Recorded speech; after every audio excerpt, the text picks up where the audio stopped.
Tory party is the real lost cause of this conversation. They had their conference a few days ago. It was a really healthy backdrop. They went down from 17 to 6% in the by-election. Opinion polls show them losing over half of their MSPs, and they seem to be losing an endless amount of councillors to Reform. So, I mean, are you ready to ditch these losers and back to Reform?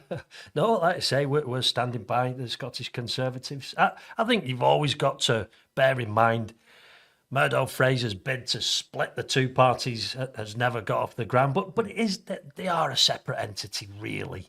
You know, the Scottish Conservatives have always had They get their money from down south. They've always had a slightly different take on policies. I mean, I still think they are a separate organisation in that Russell Finlay runs that party. If he wants to pick a policy, pick a stance, it's up to him to do so.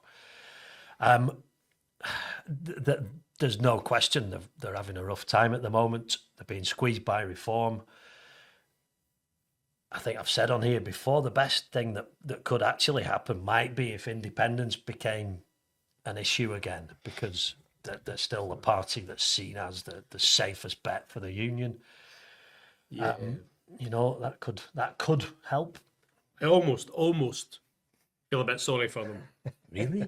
But then I remember about all the mining communities that were destroyed, all the poverty that swept through Scotland when they were in charge, and the fact that they're unrepentant about all of that and would do exactly the same again when they get into power. Cameron, gave us Brexit. Then we got Boris. I just think the Scottish Tories are doomed. And if anyone deserved to be doomed, it's the Scottish Tories. Good riddance.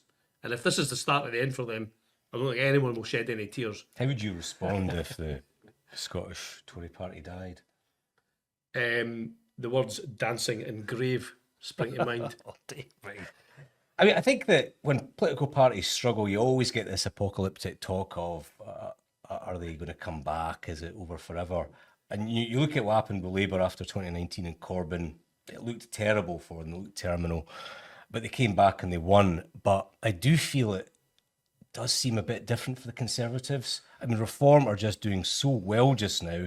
They've stolen the Tory clothes. They don't have the baggage of having been in office and failed.